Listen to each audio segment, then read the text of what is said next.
Okay, let's review how to assess a patient just by the clothes he wears, no? Okay, number one, according to the 8 principles, what clothing pattern most directly indicates a young deficiency condition in a contemporary urban environment? Uh, Number one, wearing multiple heavy layers and summer heat. Because the patient definitely has young deficiency condition. Yeah. Number two, how does a Shen disturbed patient's attire most often differ from that of a normal individual? So if you see a patient who dresses up like this, then you would immediately think of Shen disturbance. It's conspicuously disharmonious and appears weird to observers. Yeah, but these days, no. But if they're just fashionable or very artistic. Comment, Ma'am Suzette, would you like to comment? Oo nga, no. Sometimes, Diba? these days kasi the more weird you look, the better. Yeah. Okay. You're more artistic in a Pero way, actually, you could tell, expressing. like the way they talk, the way they look at you, the way they avoid you. No? Mm. Mhm. Any comment, Ma'am Suzette? Participate naman. Ngiti lang siya ng ngiti. Number three, which of the following best explains, I remove my video kasi minsan nawawala yung signal. Mhm. Which of the Okay. following best explains why a person with kidney deficiency, ay, parang relatable, might gravitate toward black clothing? Oh no. The black resonates with the deficient kidney cheese Ah, energetic frequency. yes. Oo, yeah. Oo nga pala, no? I have Yes. No, actually, some people wear black because any comment, Ma'am Suzette? Do you have another answer? Paki-unmute naman. We don't have super kwan. Ay, ayaw niya mag-unmute. Okay. So, yeah. So, from the color of the clothes he wears, proven. that will immediately give you what element is weak. No? So, well, we thank you for the coma. It really works. Diba? It's nice. I super love it. I'm not ashamed to use it in public. Bahala sila. Yeah. I use it also in bala sila. Just Oo nga. Yung I bring it everywhere eh. Mm. In, For those who in, are interested about the com, you should message Mom Tricks. She gave something that made me like to needle a lot. Number four, a clinician notes a patient consistently wearing bright, saturated hues, despite advanced age. Which internal state does this most likely reflect? O, di ba, majonda na Mm. pa rin, bright colors. A robust, balanced chi and shen. Okay. Okay. Yeah. O nga pala, no? Okay. Talaga. Mm, I guess. Number five, how does the text distinguish between a subcultural weird dressing Yeah.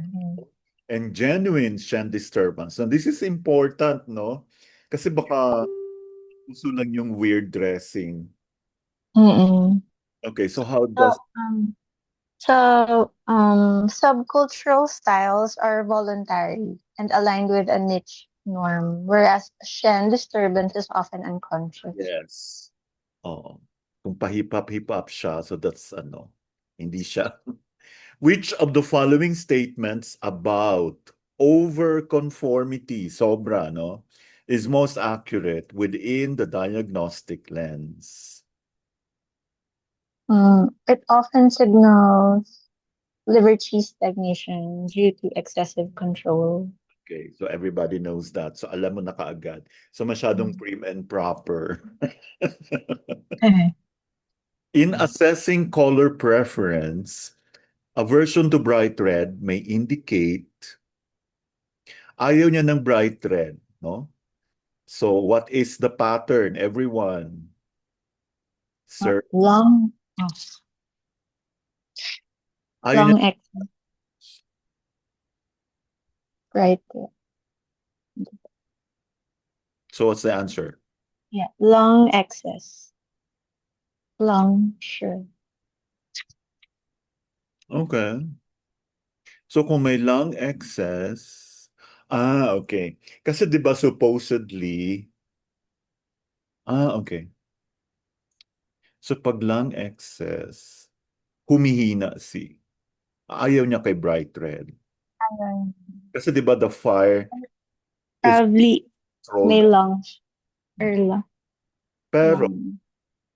ano to insulting 'di ba? Insulting cycle. Mm-mm. Lung excess. So ayaw niya tuloy kay red. Okay. Okay.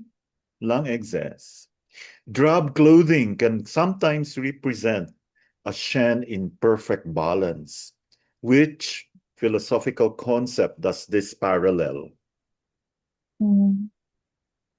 The Taoist Huawei non-action. Which diagnostic sign would most likely be associated with a patient whose shirts are consistently buttoned incorrectly and have food stains? Okay. Yeah.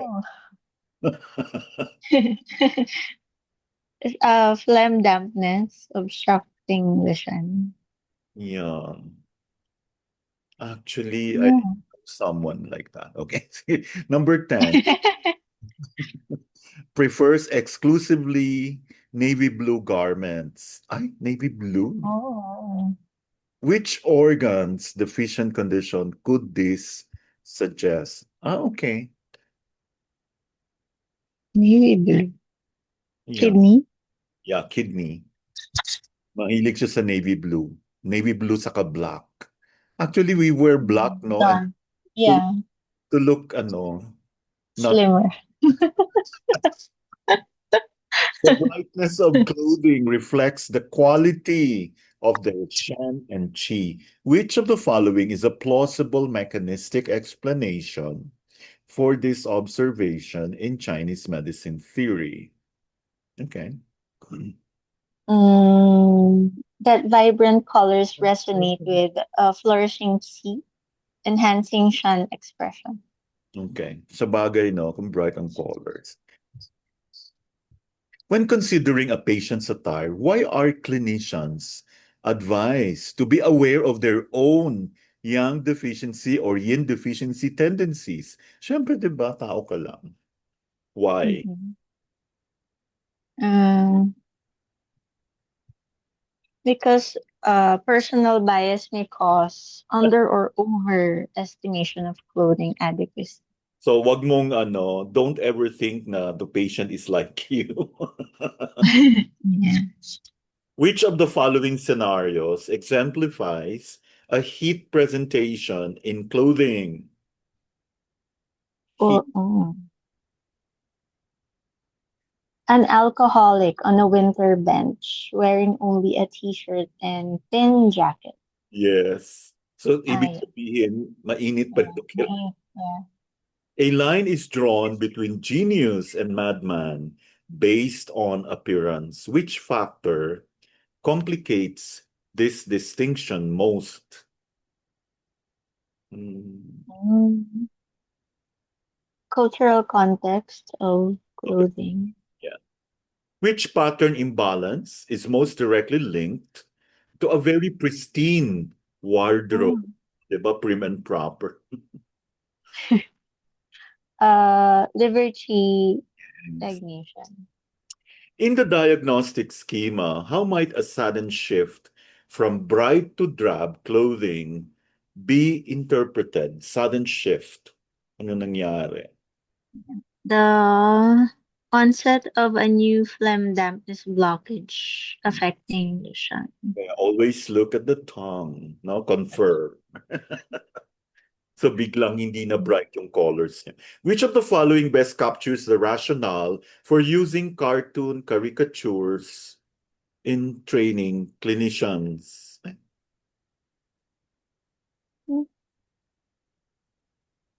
Hmm. Exaggerated attire highlights subtle diagnostic cues through contrast. Which organ's chi excess would most likely cause avoidance of green clothing? So avoid siya ng, so what controls the wood? Uh, the liver. No, I'm sorry. Excess niya is Not, yeah, liver. liver. That's why avoid. Yeah. A patient, kasi sobra siya noon eh. So kung mahilig siya sa green, okay. A patient consistently pairs mismatched socks with formal attire. This could indicate Shen blocked by phlegm and dampness. Pero ngayon, di ba, even shoes are mismatched, Yeah.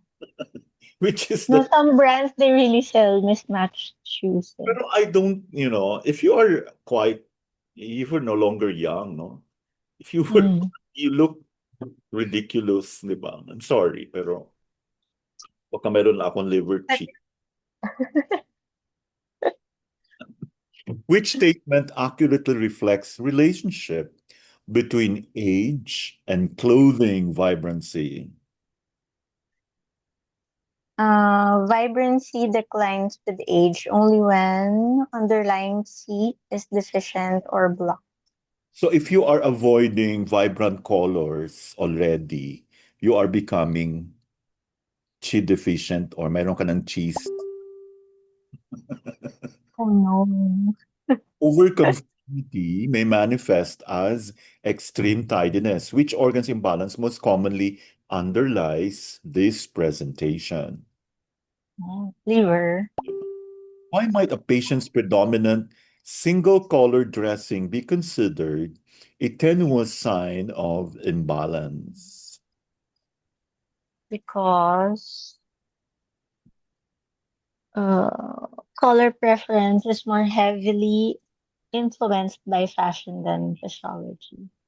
Whatever is the trend, no?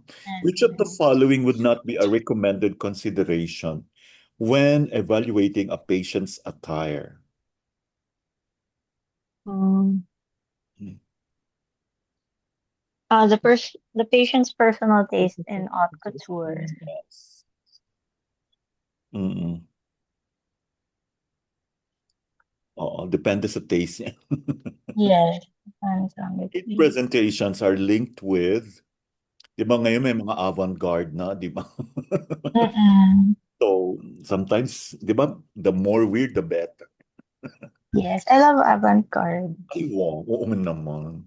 I love Mm-mm. the flowiness of your attire last time. Thank you.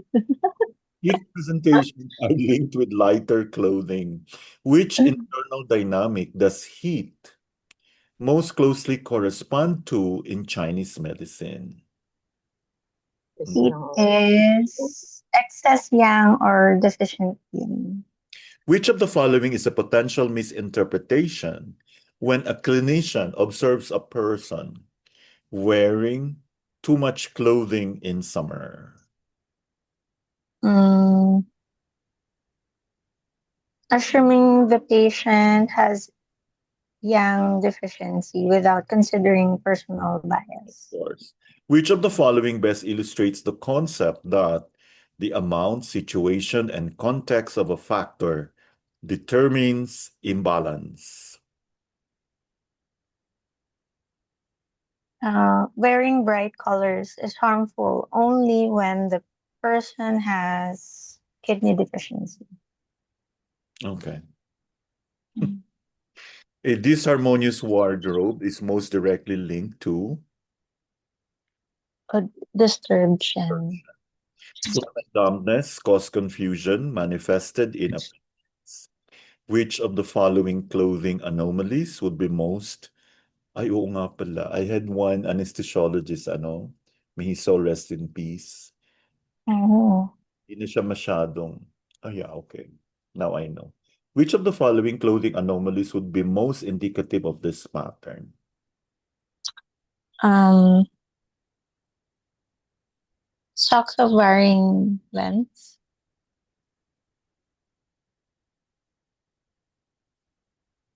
Yeah. or mismatch. Ano ba ang, Ay, what's the correct answer? Anyone? Sir Socks of Enrico. varying lengths. mismatch tie and shirt pattern. Pattern. Pwede din yun.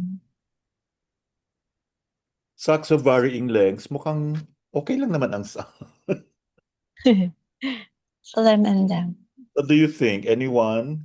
Any comment? Over-polished shoes, sign of, ano yan, liver cheese stagnation. Mm. Hat worn inside out. Mm, mismatch No. tie and shirt. Varying lengths. Baka naman, Varying lengths. what's the answer? Varying lengths. Socks of varying lengths. Okay. Oo, no? Kasi pwede namang, like tie, ito kasi number two, it could be due to fashion. No? Yeah. I am sure. Any comments? Mm-mm. 29. How do clinicians differentiate between a patient's voluntary, sinasadya niya talaga, eccentric dress and a disturbed Shen presentation? Mm. By evaluating whether the eccentricity aligns with a recognized subculture norm. Yeah. Which of the following best describes the diagnostic significance of a patient's brightening of clothes after a period of drop dressing? Oh, bigla na nag-bright. Naging tab na siya. Improvement in underlying qi and shan imbalance. Balanced. In classical Chinese medicine, which meridian is most directly associated with phlegm dampness accumulation affecting the mind? Spleen. Which of Meridian. the following would be an example of overconformity as a diagnostic clue? Mm. Mm. Number three. Number three, yeah. Choosing a single color palette for all outfits regardless of occasion. Actually, there was a time I wanted all the brown.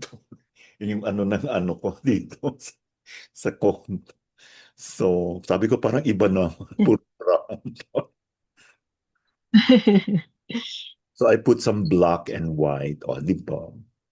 Yin deficiency can ay, so that time pala, may liver cheese stagnation.